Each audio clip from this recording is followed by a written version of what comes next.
L'audience correctionnelle est ouverte, vous pouvez vous asseoir. Dossier numéro 5, prévenu, messieurs.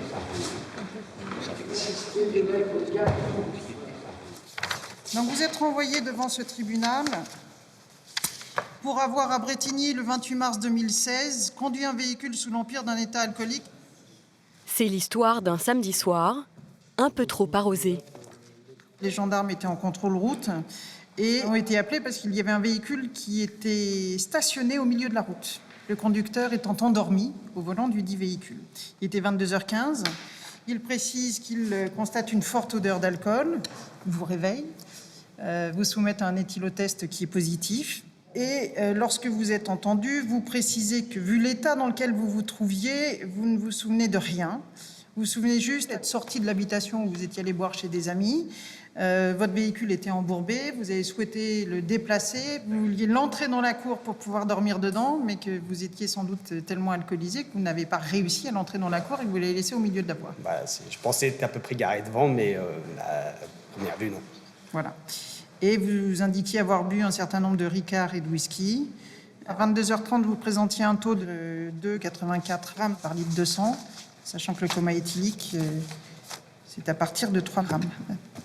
Voilà, sur les faits, est-ce que vous souhaitez ajouter quelque chose sur les faits, monsieur? Non, les faits sont là. Bon, la preuve, je ne pouvais vraiment pas conduire, de toute manière. Ça aurait été extrêmement dangereux. Arrêté phare et moteur allumé, au milieu d'une route nationale. Elvis aurait pu provoquer un très grave accident.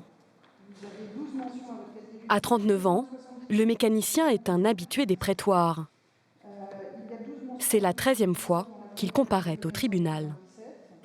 Alors toute la difficulté, monsieur, c'est que justement, c'est votre personnalité.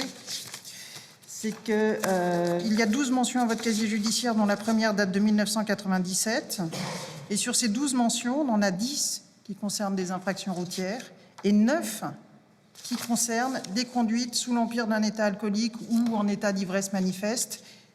L'une d'entre elles étant une blessure involontaire aggravée par une conduite sous l'empire d'un état alcoolique. Pour ces multiples délits routiers, Elvis a déjà effectué 2 ans de prison. Alors là, je vais vous poser la question franchement, monsieur. Qu'est-ce qu'il faut?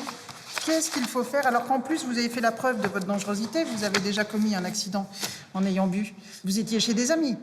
Oui. Vous pouviez bien demander à quelqu'un de déplacer la voiture. Vous saviez que vous n'étiez pas en état, vous n'avez aucun souvenir. D'après ce qu'ils m'ont dit, moi, je leur ai juste dit que j'allais dormir dans la voiture. Et j'ai eu envie de la rentrer. Alors 30% des accidents de la route mortels annuels sont liés à l'alcoolisation d'un des conducteurs. Ça fait un peu plus de 1000 par an. Vous habitez un village de combien d'habitants, monsieur? Grosso modo. Ça doit être 700, quelque chose comme ça. D'accord. En 9 mois, le village est rayé de la carte. Alors, madame le procureur, pour vos réquisitions. Oui, madame le président, comme vous l'avez dit, si l'on poursuit... Dominique Pechmaï, procureur de la République, défend les intérêts de la société. Elle porte l'accusation. Elle va demander des sanctions exemplaires à la juge Anne Mézard. Des individus comme monsieur qui ne veulent pas comprendre, d'une part, qu'ils sont alcooliques et d'autre part, qu'ils sont dangereux pour les autres usagers de la route, constituent de véritables problèmes. Je voudrais donc d'entrer en voie de condamnation à son encontre, de prononcer une peine de 18 mois d'emprisonnement, dont 6 mois assortis d'un sursis avec mise à l'épreuve, avec une obligation de soins qui apparaît tout à fait évidente, et de constater, puisque monsieur est en récidive par rapport à une condamnation d'avril 2014, l'annulation de son permis de conduire avec un délai de 6 mois pour le repasser. Merci, madame le procureur. Dans ce type de procès, la présence d'un avocat est obligatoire. Commis d'office, Maître Garidou a pris connaissance du dossier il y a quelques heures à peine. Au vu des faits, sa marge de manœuvre est faible. Il va jouer la carte de la bonne volonté de son client. Il faut, je crois, accompagner effectivement monsieur dans cette démarche de soins.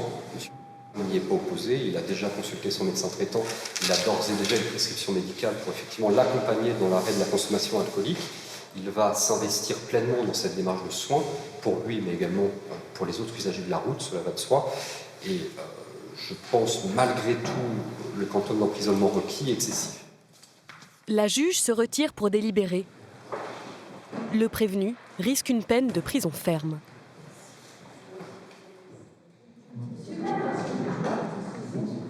Au tribunal, il y a ceux, nombreux, qui se croient au-dessus des lois. On prend une journée pour des conneries pareilles. C'est ça. Ceux qui font profil bas. C'est pas fut-fut de conduire sans permis, quoi.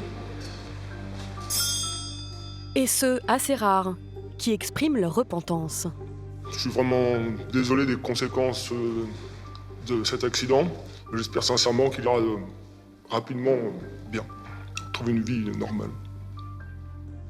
Aucune affaire de délinquance routière ne ressemble à une autre. Alors pour juger, les magistrats tiennent compte de la personnalité et de l'attitude des accusés. Ça fait combien de temps que vous essayez de passer le code, monsieur? Il faut quoi? Faut qu'il y ait un mort? Mais juges et procureurs doivent avant tout appliquer la loi. Quelle est la juste peine? Donc vous avez le droit pendant cette audience de faire des observations, répondre aux questions, mais vous avez également le droit de garder le silence. On reste quand même, en tant que juge, des êtres humains. Je ne vais pas vous mentir en disant qu'on reste complètement insensible. La difficulté, justement, dans ce type de dossier, c'est de réussir à s'extraire de cette émotion. Le procès ne relève pas de l'émotion, relève de la justice. Pendant plusieurs semaines, et de façon exceptionnelle, nous avons pu pénétrer dans l'intimité des salles d'audience, où des hommes jugent d'autres hommes.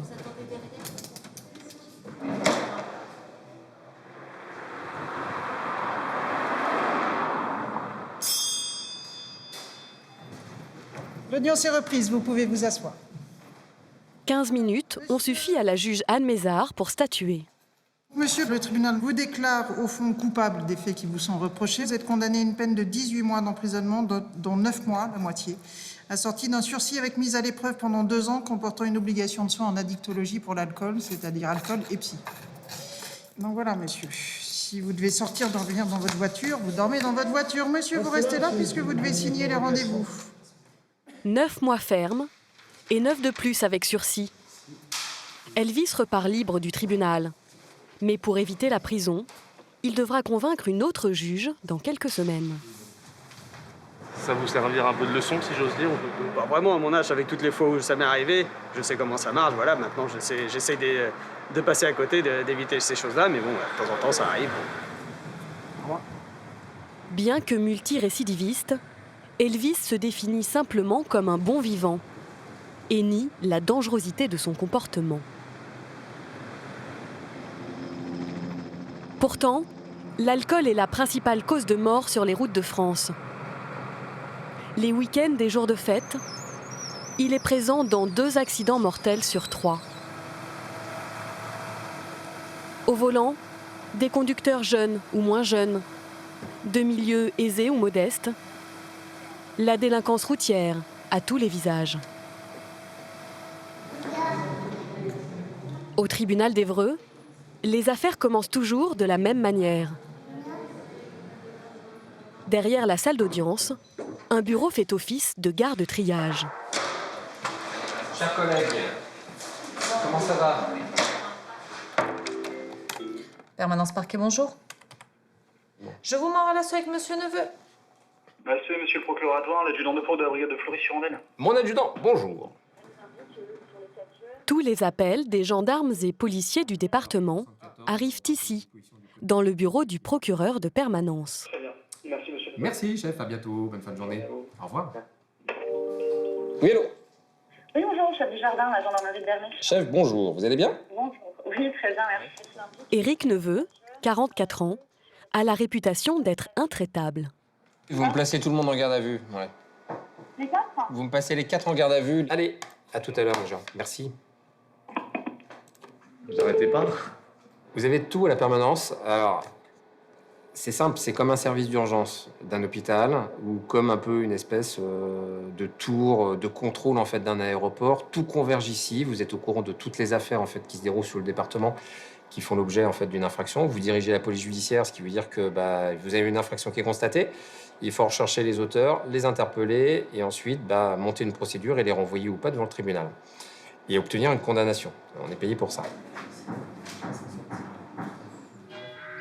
L'Eure est un département rural très touché par la délinquance routière. Vitesse excessive et alcool sont les délits les plus fréquents. Mais le département n'échappe pas à un autre phénomène national inquiétant, le nombre croissant de conducteurs sans permis. Il serait entre 500 000 et 2 millions sur les routes de France.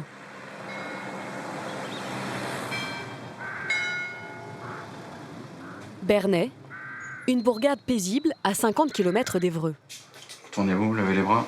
Vas-y. Ce jeune père de famille, 25 ans, en poste en CDI dans le bâtiment, vient d'être placé en garde à vue.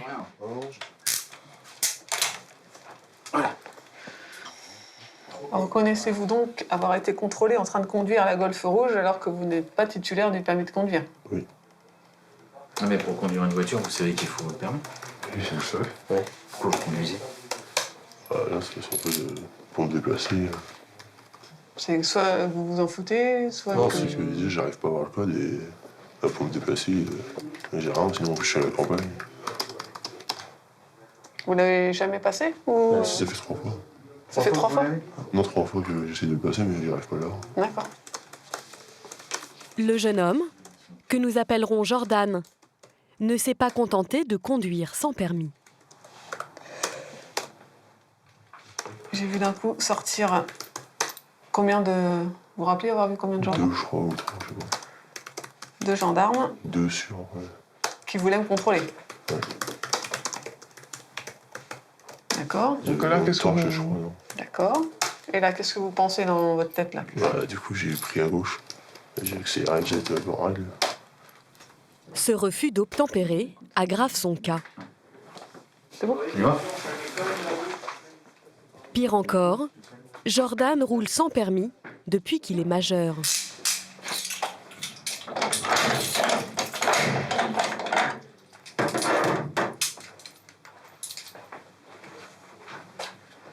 Et vous estimez que c'est suffisant d'avoir passé le code 3 fois en 7 ans? Non. Après, le boulot, des fois, je rentre tard. C'est vrai que je peux y aller le samedi, mais moi, le samedi, ce que je veux, c'est m'amuser que d'aller au code.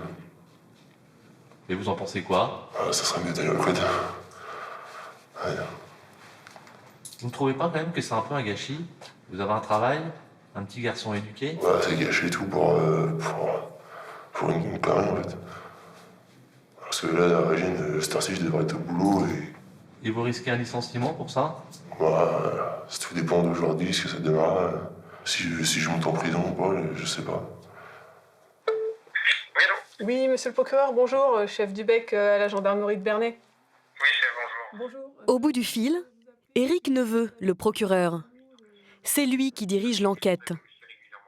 S'il lève la garde à vue, Jordan repartira libre.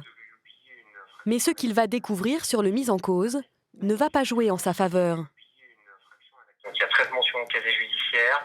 Sur les 13 mentions, il y en a à peu près 3, 4, 5. Il y a 5 infractions liées à des problèmes de circulation routière, des infractions au code de la route. Et la dernière condamnation, déjà pour une mise en danger, refus d'obtempérer, défaut de permis de conduire, défaut d'assurance. Allez, on va le déférer, donc ça sera demain matin, le plus tôt possible, c'est pas plus mal. Bon, très bien. Ce soir, le jeune père de famille dormira donc en cellule. Convoqué dès le lendemain au tribunal, son audition sera décisive.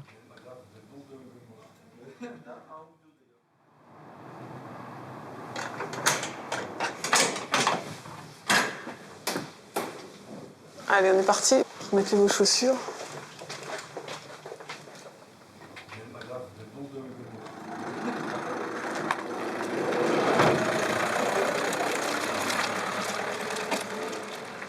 Vous vous sentez comment ce matin? Vous êtes dans quel état d'esprit? Enfin, oui, on n'a pas le choix. Vous appréhendez?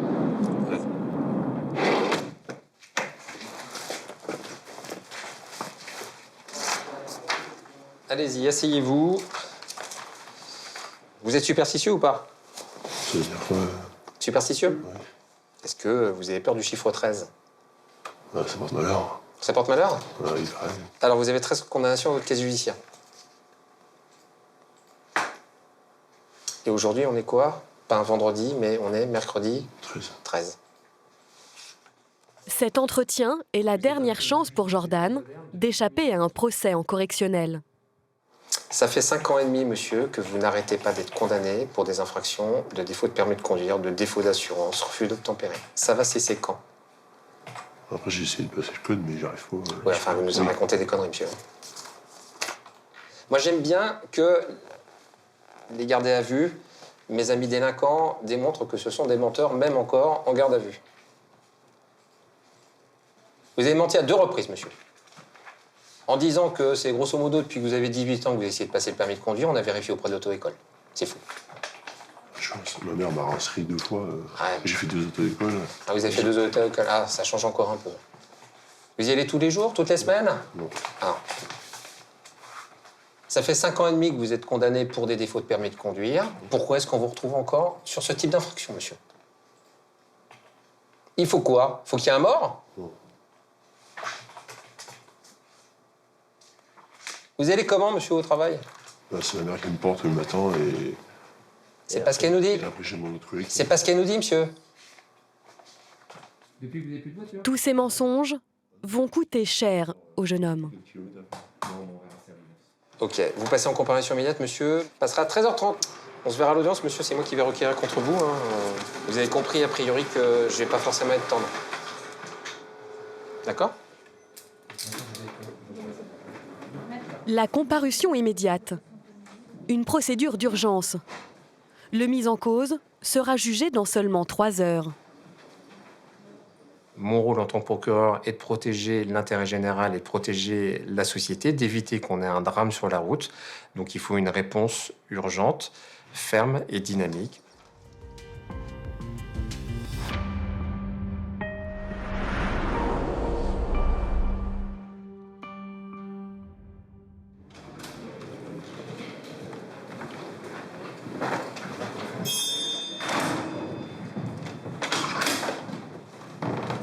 Détenu dans son box, le prévenu fait face à 3 magistrats. Il pourrait l'envoyer directement en prison.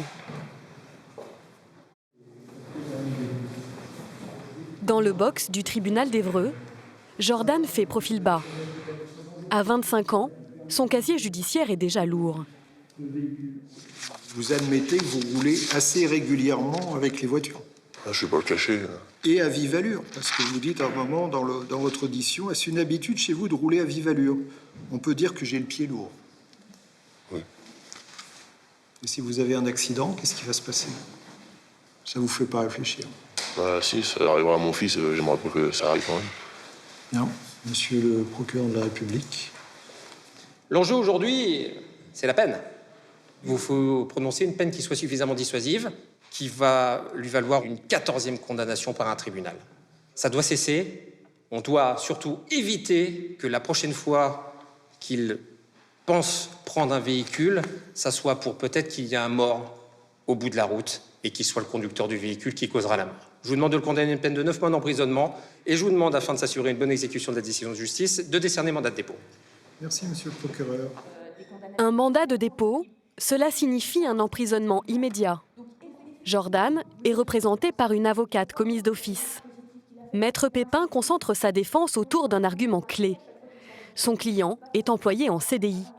C'est un cas très rare chez les délinquants récidivistes.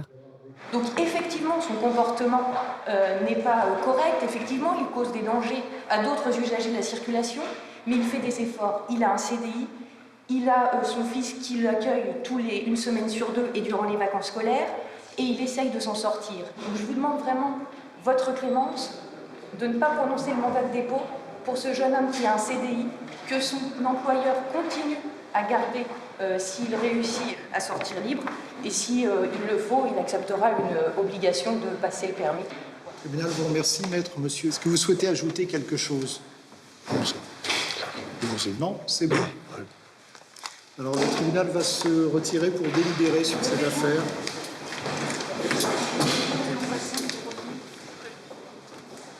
À peine 10 minutes plus tard.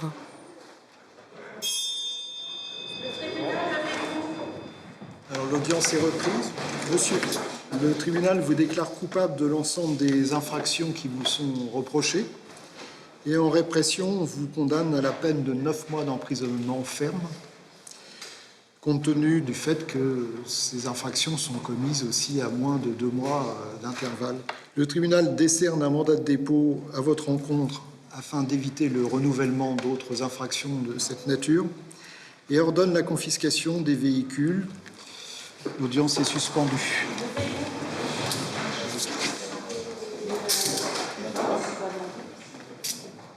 Jordan est conduit directement à la maison d'arrêt.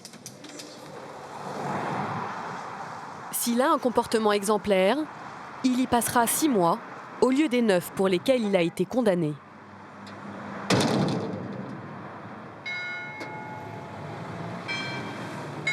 Au tribunal, il y a les habitués, multirécidivistes. Et puis il y a les autres. Une fraction de seconde a suffi à faire basculer leur vie et parfois celle de leurs victimes. Mon cœur, tu viens me brancher l'elliptique, s'il te plaît? Je t'ai assez Non, couché, ça là. passe, ça passe. Vas-y.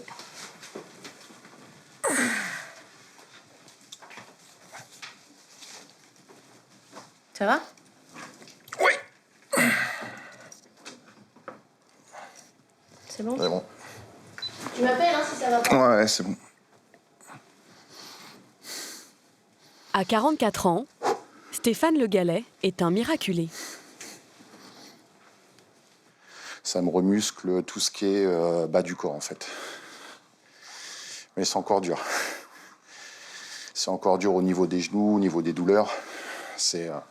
J'arrive à en faire, mais je tiens pas encore longtemps. C'est bon, mon cœur, tu vas pouvoir venir. Ouais. Tu me ramènes une serviette en même temps, s'il te plaît? Stéphane était conducteur de train en région parisienne. Ouais, c'est bon, j'ai mes 10 minutes. Il y a 1 an et demi, pour lui, tout s'est arrêté. Tu t'es su avant, après? Après. Attends. Va pas Attends, trop je pose le pied au sol, parce que là, j'ai mal au genou. Toujours aller à 100 à l'heure, là. Tu peux être fier. Ouais, tu parles. Merci. Merci. Accompagné de Sabrina, son épouse, il nous emmène sur les lieux de l'accident qui a failli lui coûter la vie. C'est toute une organisation qui a changé suite à son accident parce que il a besoin de moi. Donc là où il veut aller, je suis obligée de l'emmener. Il faut emmener le fauteuil roulant, les béquilles.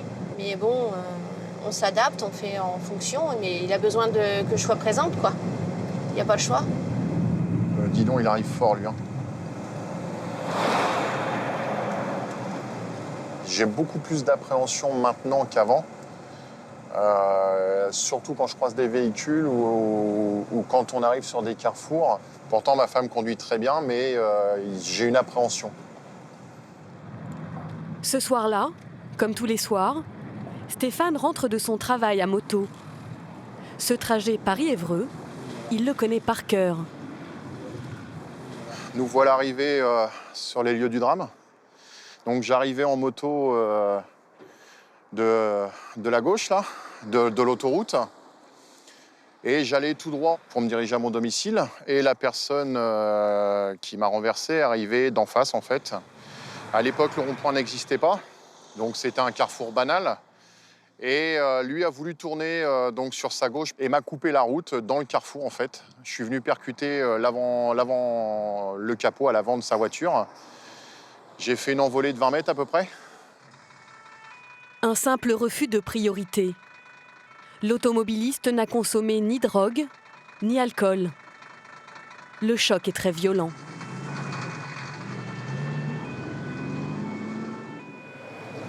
Victime de multiples fractures ouvertes, l'artère fémorale sectionnée, Stéphane passe 4 heures entre la vie et la mort. Ça a été dur. J'ai passé 10 jours dans le coma avant de me réveiller, avant qu'il me sorte du coma. Et puis après, le reste, ça a été le début du calvaire, on va dire. Il reste 6 mois à l'hôpital et passe de service en service. L'accident accepté, il y a la vie d'après. Une nouvelle épreuve pour le couple. Son soutien, il a été énorme. Ça a été un combat de tous les jours, ça a été un soutien moral tous les jours. On s'est soutenu moralement tous les jours, mais quand j'ai eu des baisses de régime morales, elle a été là en me disant « Écoute, tu veux pas que je baisse les bras, baisse pas les bras, on remonte, t'es plus fort que ça. » Et effectivement, je remontais la pente et on y retournait. On a traversé ça ensemble, maintenant, Plus rien ne peut nous abattre. c'est clair. N'importe quoi. Non, mais Non, ça nous a rendu plus forts. Ça nous a rendu plus forts, ça c'est clair. Il y a eu des larmes et des pleurs quand même. Mais bon.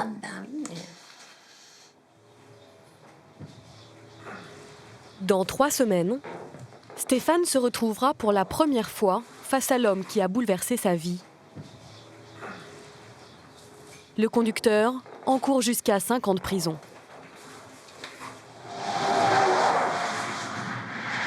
En France, un tiers des condamnations concernent des délits routiers. Mais voilà, les prisons sont surpeuplées. Alors il a fallu trouver une alternative à l'enfermement.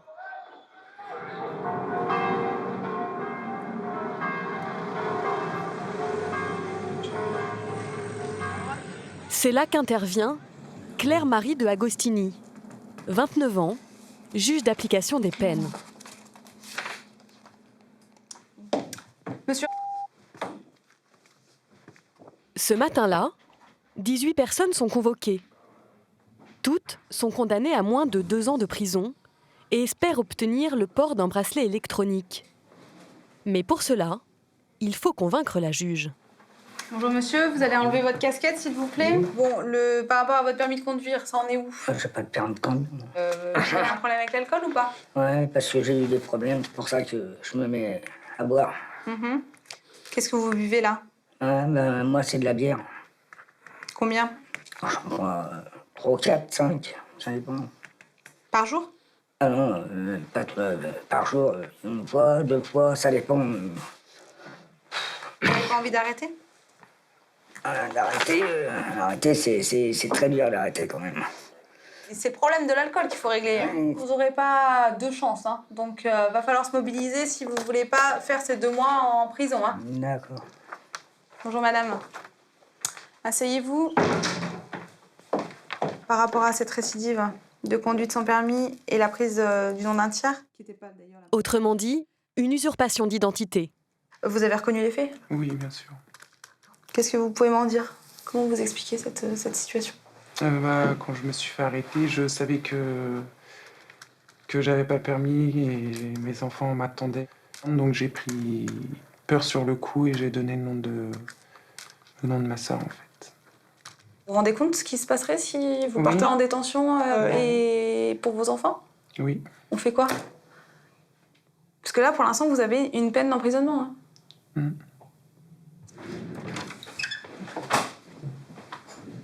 Parmi les personnes convoquées ce matin, Elvis, le mécanicien. Il a été condamné à 9 mois d'emprisonnement. Toujours libre, lui aussi espère éviter la prison ferme. Bonjour monsieur.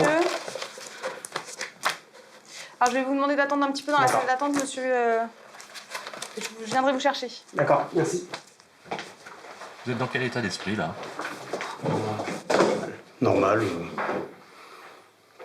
Normal, c'est juste une formalité. On verra ce qu'on peut avoir. Oui. Bonjour monsieur. Bonjour. Entrez. Asseyez-vous, monsieur. Donc, on va faire un petit peu le point sur votre situation. Bon, l'alcool. L'alcool, bon, j'en suis pas dépendant, mais c'est quand je suis, en fait... Puis habitant la campagne, bah, des fois... Bon, là, je dormais dans la voiture, mais bon. Alors, je comprends pas. Vivre à la campagne n'entraîne pas la consommation d'alcool. Non, mais bah, c'est moins évident pour se déplacer si on a bu un coup, quoi. Donc, Oui, mais c'est tout en dangereux, hein, monsieur. Donc, je sais bien. Alors, qu'est-ce qu'il va falloir qu'on fasse pour que vous compreniez qu'on peut pas conduire quand on est alcoolisé? J'ai bien compris, mais bon, il y a des fois où... Ah non, là, je dormais dans le non, véhicule. monsieur, ne me dites pas que vous avez compris, 12 fois. Si, j'ai compris, mais seulement une fois alcoolisé, des fois, on n'est pas assez intelligent pour réagir comme il faut. Vous n'arrivez pas à limiter vos consommations quand il y a des soirées? Bah, c'est qu'en principe, je compte pas reprendre la route, et puis bah, du coup, je me lâche, et puis bah... De temps en temps, il y a des fois où... Mais oui, mais bon, au bout de 12 fois, il va peut-être falloir changer de mode de fonctionnement. Ouais. Il va falloir impérativement que ce problème d'alcool se règle. Donc, il va falloir mettre en place des soins au niveau de l'alcool, des analyses régulières, et puis on verra. Les arguments d'Elvis démontrent à la juge qu'il est dans un déni total de sa situation. Et pour vous déplacer, qu'est-ce que vous envisagez? J'ai un petit scooter que... Bon, le scooter, c'est bien, hein, mais vu l'infraction pour laquelle vous avez été condamné, là, la récidive de conduite avec alcool, conduire le scooter avec de l'alcool, c'est Oui, bien sûr, pas c'est pareil, possible oui. non plus. Hein. Oui, D'accord? bien sûr. J'ai acheté un camping-car pour pouvoir dormir sur place maintenant. Il va falloir le garer en dehors de la route, le camping-car. Oui, bien sûr. Bon, alors, par rapport à l'aménagement de peine, moi, un bracelet électronique, j'y suis pas favorable. Hein. Au vu de ce que vous avez fait des bracelets électroniques jusqu'à présent, il y en a déjà eu 2. Vous n'êtes toujours pas arrivé à sortir l'alcool. Donc on verra si une semi-liberté est pas plus adaptée à votre situation actuellement. Le mécanicien dormirait alors en prison, mais serait libre le jour. Mais toute infraction... Il y a d'autres affaires en cours là qui traînent? Non. Pas de placement en garde à vue là? Non. Rien. Allez, au revoir monsieur. On se revoit à l'audience. D'accord. Au revoir.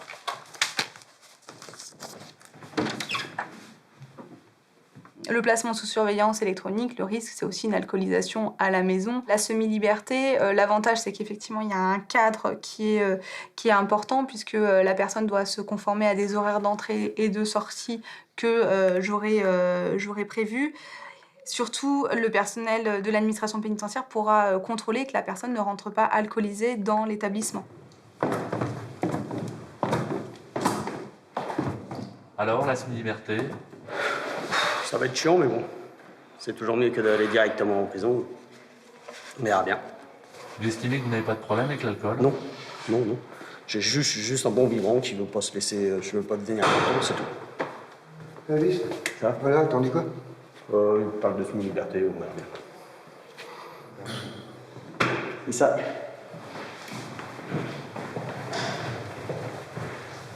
Dans 3 semaines, Claire-Marie de Agostini, la juge d'application des peines, pourrait bien mettre un terme au sentiment d'impunité d'Elvis.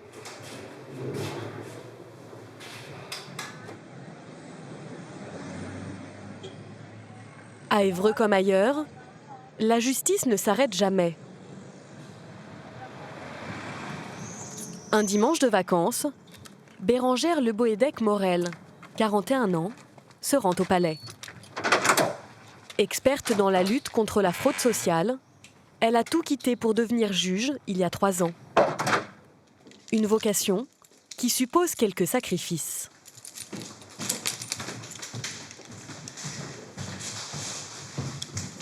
Salut Anne. Hello. Oh, dis donc. Elle partage son bureau avec la juge Anne Mézard. T'es là depuis un petit moment? Vraiment, je m'épuise sur ce dossier. Je vais y arriver. Oui. Je serai contente quand je l'aurai fini. Toi, tu prépares l'audience du 31 juillet? Non, là, je suis sur le 19. Ah, moi, je vais essayer de terminer l'audience de mardi. Et pourquoi vous ne travaillez pas de chez vous? Alors, comme je suis géographiquement éloignée de ma famille, puisqu'elle est située dans le sud de la France, je suis en semaine à Évreux et je rentre logiquement tous les week-ends dans le sud.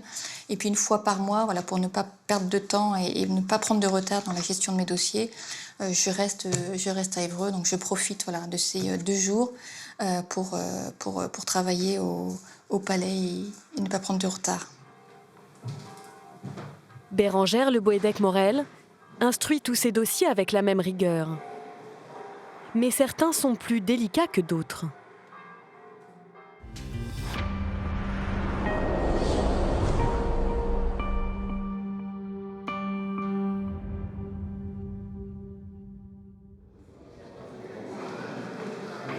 Quelques jours plus tard, la magistrate s'apprête à juger l'homme qui a percuté Stéphane Le Gallais, le motard.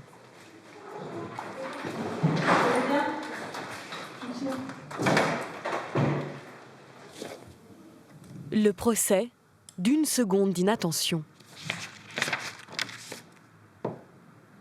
C'est vrai que ce qui est particulièrement difficile dans ce type de dossier, c'est qu'on peut se dire que c'est éventuellement un accident qui peut être commis par n'importe quelle personne, par moi, par vous. Donc c'est extrêmement particulier. Mais voilà, il faut revenir au principe de base, à savoir, est-ce qu'une faute a été commise ? Et si la faute a été commise, la sanction doit être adaptée à cette faute et à la personnalité du justiciable. C'est ce qu'on va tenter de faire tout à l'heure. Cette audience, Stéphane l'attend depuis 1 an et demi. Tiens, s'il te plaît. Ouais, c'est bon pour moi.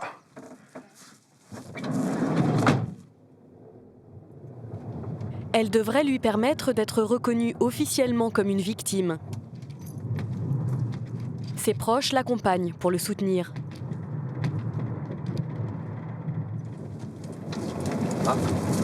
Ouais, un peu stressé, mais ça va. Disons que le stress, c'est plus le fait de rencontrer le mec qui m'a renversé, quoi, en fait.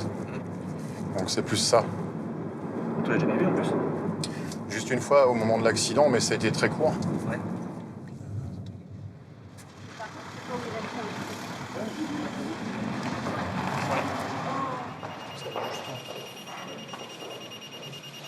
Bonjour, maître. Vous allez bien? Ça va. Ça va. Un peu en stress, là, mais ça va. Ouais. Et puis l'ambiance tribunal, c'est pas très accueillant. Ouais. Il n'y a pas de raison que ça se passe mal. Non, je sais bien. Je vous suis, maître? Ah non, allez-y. D'accord. À son entrée dans la salle d'audience, un événement inattendu va se produire. Alors qu'il s'apprête à être jugé, l'homme qui a renversé Stéphane, le motard, a un geste rare. Il se dirige spontanément vers sa victime. Moi, c'est pas sans conséquence et j'en suis bien conscient. Bon, bah voilà, au moins on s'est rencontrés, les choses sont claires. Et puis... J'espère que c'est mieux pour vous. Mais bon, enfin, quoi qu'il arrive, je suis en vie, c'est déjà ça. Je vous pardonne, c'est déjà ça. Puis, alors, ma femme ne vous pardonne pas tout de suite, c'est pas la peine d'aller la voir. Elle est très en colère. Voilà, le psychologique, c'est plus ma femme et mon entourage qui l'a subi. Mais j'imagine. Donc voilà. Donc, merci d'être venu me voir. Ouais, c'est normal, ça.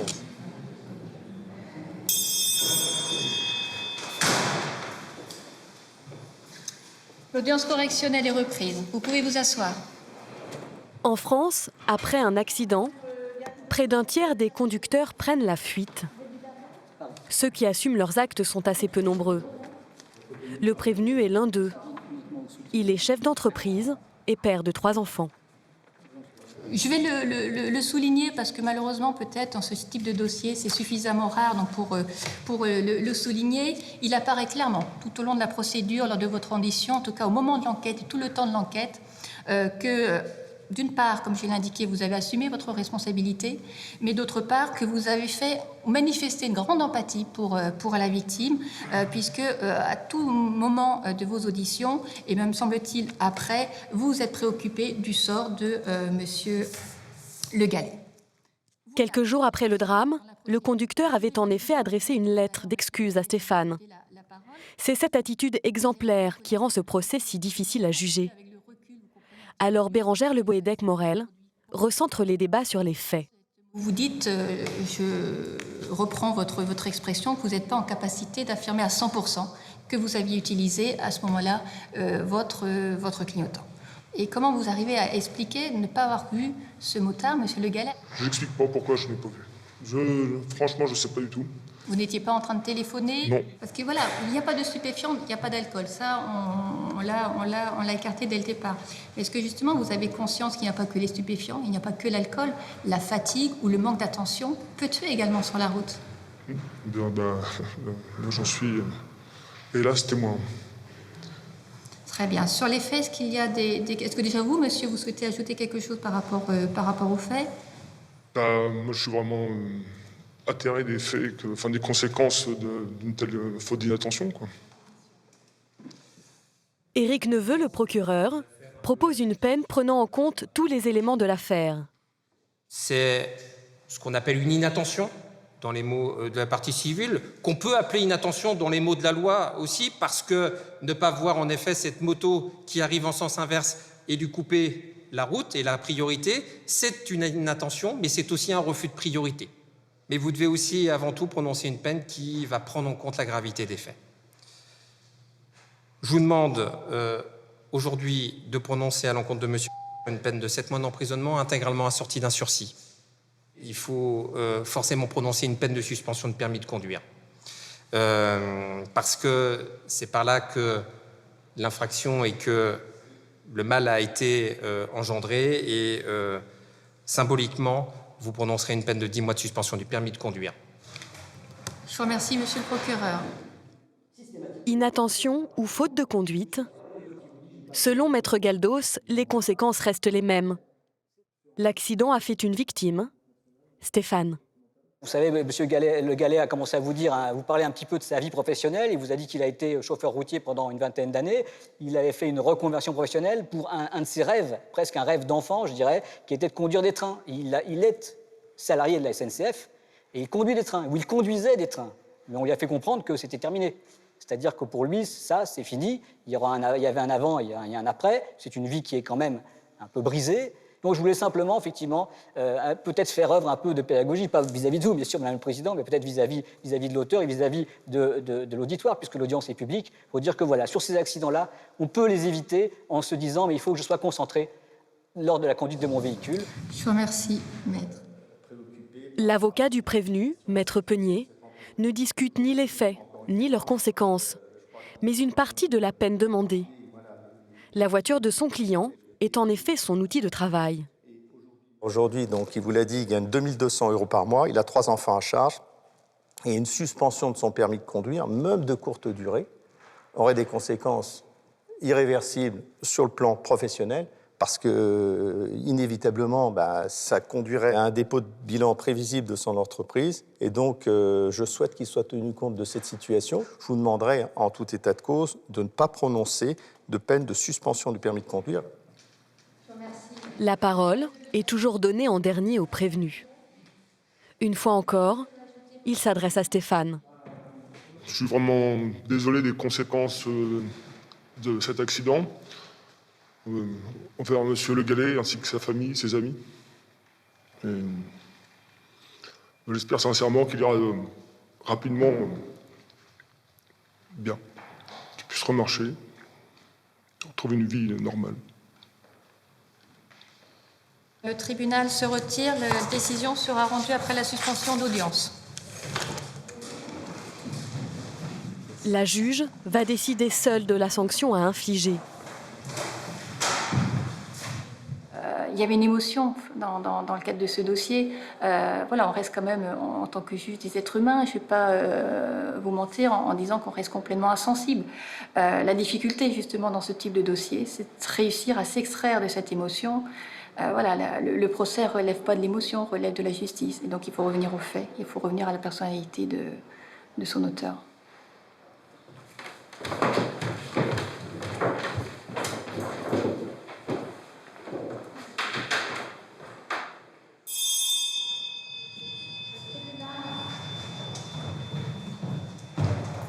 L'audience correctionnelle est reprise. Vous pouvez vous asseoir.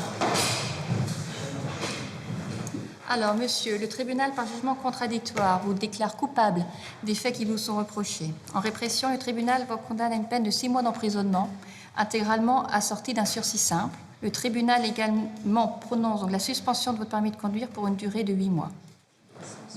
La juge n'a pas transigé sur la suspension de permis. Au revoir. L'audience se termine par un nouvel échange surprenant. Désolé. C'est moi qui suis désolé. Ouais, je sais bien. Je sais bien. Vous êtes pour rien. Ça, tu m'oublies.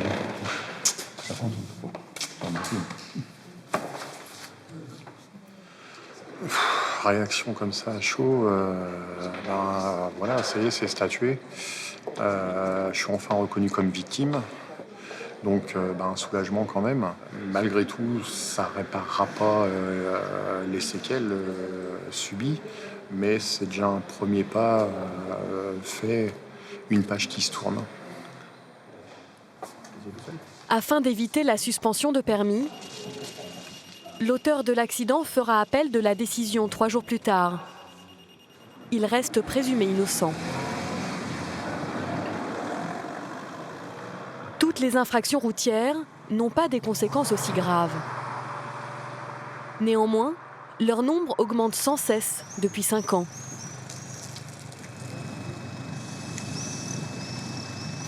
Donc vous êtes positif? On va aller faire une vérification à l'éthylomètre. Une réalité qui se heurte à une autre. Les magistrats sont en sous-effectif et les tribunaux sont engorgés. Pour y remédier, 2 procédures de jugement simplifiées ont été mises en place. La première, la notification d'ordonnance pénale, concerne les conducteurs qui fautent pour la première fois.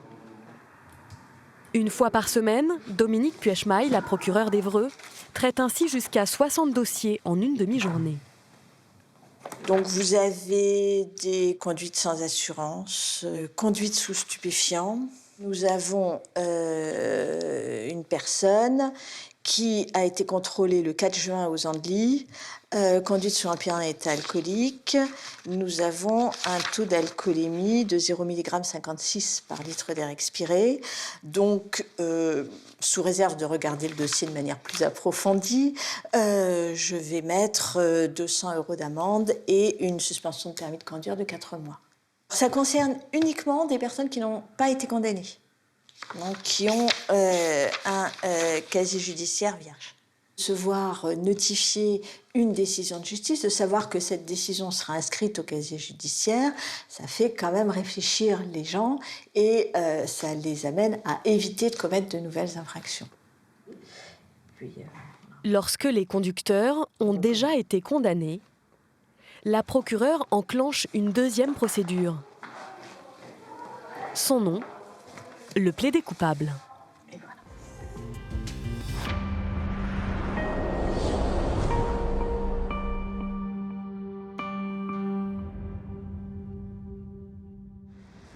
Bonjour monsieur. Ce jour-là, Maître Fatna Bellencontre a 5 clients à défendre. Ils ont un point commun. Tous ont accepté de reconnaître d'emblée leur culpabilité afin d'éviter un procès classique. Oui, bonjour. Bonjour madame, vous allez bien? Oui. Bonjour. Ça va? C'est bon, vous êtes prêts? Ok, pas de questions, rien? Ça va monsieur? Ouais, pas trop stressé? Un peu. Bon, ça va bientôt être nous en fait. Il y a un dossier qui passe et normalement après ce sera vous. D'accord? Steve travaille dans le bâtiment. De petites infractions en petites infractions, le père de famille a perdu tous ses points.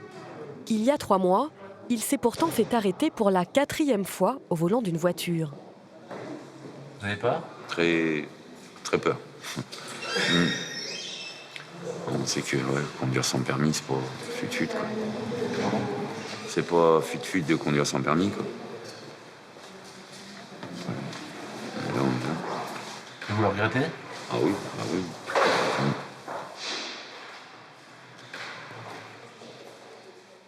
Allez-y, avancez jusqu'à... L'audition a lieu avec la procureure. À l'issue, elle proposera directement une peine à Steve. Mieux vaut faire profil bas. Monsieur, ça fait quand même plusieurs fois qu'on vous donne des avertissements sur ce point.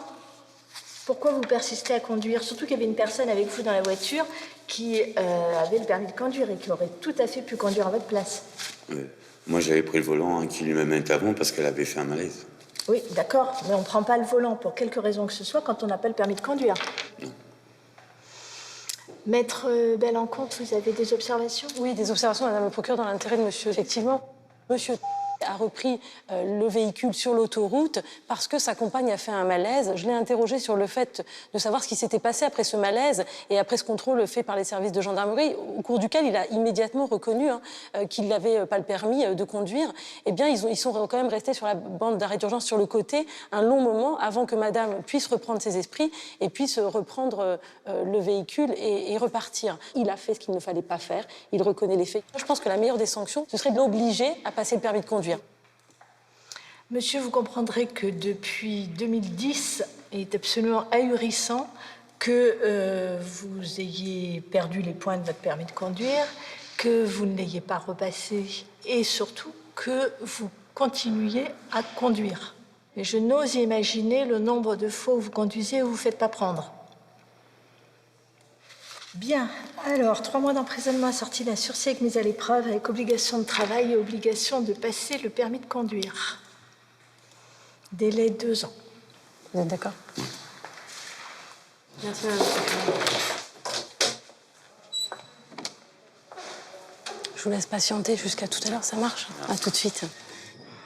Est-ce qu'il y a une certaine forme de négociation entre vous et les avocats? Non. On ne négocie pas vraiment. Moi, j'ai une façon d'y procéder qui fait que je tiens compte des observations qui me sont présentées par les avocats, notamment sur la personnalité. Vous avez vu que sur les faits, de toute façon, on part sur le principe d'une reconnaissance de culpabilité, donc on ne discute pas sur les faits, hormis sur les circonstances un petit peu, parce que ça peut être intéressant. Et c'est vrai qu'il est extrêmement rare qu'il y ait une quelconque discussion. D'autant que lors des plaidés coupables, les peines proposées sont inférieures à celles requises lors d'un procès classique. Steve passe immédiatement devant la juge Anne Mézard. Bonjour, monsieur. 9 fois sur 10, elle valide la peine proposée par la procureure. L'idée, c'est de vous sortir de la délinquance, vous passez votre permis, ou bien on augmentera sur l'échelle des peines, parce que sans permis signifie en général sans assurance, avec des accidents, etc. Oui? Donc vous acceptez de passer le permis de conduire? Monsieur le greffier, vous notez que monsieur réitère son accord pour passer le permis de conduire. Au revoir. Ah oui, c'est une manifeste. Ah oui. Ouais. Quand même multirécidiviste, quand même, quoi. Là-dessus, ouais, ça va. Bonne avocate. Grâce à cette procédure rapide, 25 personnes ont été jugées en une matinée.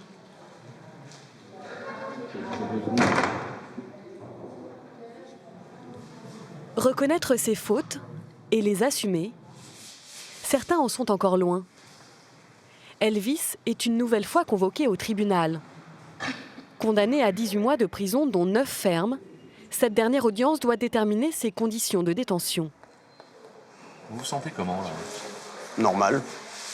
De manière, je sais qu'ils ont déjà leur idée, alors ça sert pratiquement à rien de venir. Mais on est vendredi 13, je vais peut-être avoir un petit coup de chance, ça m'étonnerait, mais bon.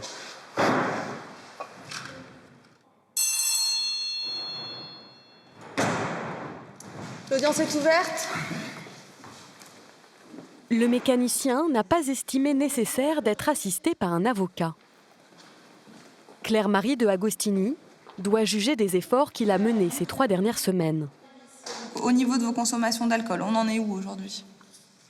C'est toujours pareil, c'est festif, c'est quand je suis avec des amis ou quoi et que je bois un coup. D'accord, donc en fait, ce que vous êtes en train de me dire, c'est qu'il n'y a pas eu vraiment d'évolution depuis le mois de juillet.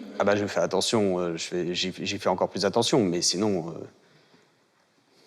Le suivi en addictologie, il est à chaque fois qu'il y a une mesure judiciaire. Hein. Oui, parce que pour moi, j'ai pas vraiment de problème. Ouais. On me demande, donc je le fais, mais... Oui, mais sinon, ça vous dans le apporte fond, rien. Non. L'audience commence mal. Et ça ne va pas s'arranger. Le procureur Éric Neveu a découvert d'autres affaires dans le dossier d'Elvis. Il s'est passé un événement judiciaire dernièrement ou pas? J'avais eu une incartation avec le maire qui date de longtemps. Et... Ouais. Il n'y a pas un rendez-vous judiciaire bientôt? Si. Ah. Si, pour... Pourquoi vous en parlez pas? Légitimement, je me pose et je m'interroge beaucoup, monsieur, sur ce que vous faites réellement, savoir si vous respectez la réglementation, d'autant plus que vous êtes renvoyé devant le tribunal le 27 novembre prochain. Sur des activités et sur un contrôle qui a été effectué. Ouais. Vous vous souvenez du contrôle? C'était quoi? C'était qui? C'était... Il y avait les gendarmes, la DRIR. Ouais. Il y avait l'inspection du travail aussi, non? Non, je crois pas. Non, il y avait juste là derrière les gendarmes, je crois. Il y avait aussi l'inspection du travail. Bah non. Il n'y a pas des mesures alternatives en ce moment sur des menaces? Si, justement, c'est l'altercation avec le maire, mais ça y est, on est passé en... Ça fait 2 procédures différentes. C'était un peu lié à ça, mais c'était... Voilà, le maire m'avait poussé à bout, puis on s'était engueulé, puis ça avait... Il avait été porté plainte, mais il n'y avait rien de... D'accord. Il n'y avait rien de... Maintenant, la preuve, vous êtes quand même... Il y a quand même des poursuites qui sont engagées contre vous. Oui, ça y est, c'est fini. Là, c'est fini, au principe. Ouais, d'accord. J'ai pas d'autres questions. Merci, monsieur le procureur. Monsieur, par rapport à ces nouvelles poursuites là, dont fait état monsieur le procureur, pourquoi vous n'en avez jamais parlé? La question vous a été posée, je vous ai demandé si vous aviez d'autres choses en cours, vous m'avez dit non. Oui, mais je pensais vraiment que c'était d'autres choses par rapport à la conduite en état d'ivresse ou de la conduite, quoi. J'ai pas pensé à cette chose-là. Ah, mais enfin bon. Vos réquisitions, du coup, monsieur le procureur, s'il n'y a pas d'autres questions? Non, j'ai pas d'autres questions. Non, très rapidement. On n'est pas sur le même logiciel avec... Madame le juge.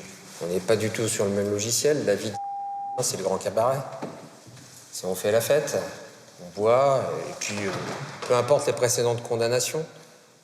Je trouve qu'il a un positionnement à votre audience, madame le juge, qui me laisse un petit peu inquiet, non seulement pour sa propre sécurité, mais pour la sécurité des autres usagers de la route. Et alors, sa vie professionnelle, c'est un réel problème. Ses activités ne sont pas déclarées, il est renvoyé devant le tribunal correctionnel dans quelques jours. Enfin, tout ça n'a rien de pérenne.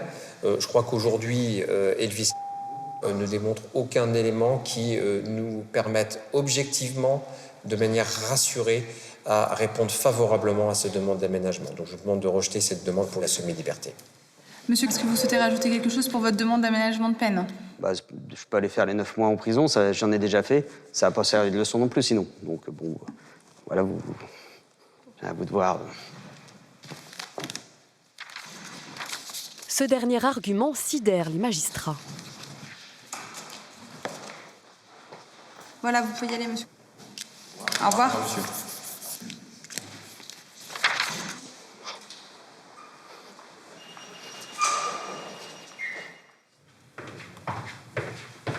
Claire-Marie de Agostini a rendu sa décision une semaine plus tard.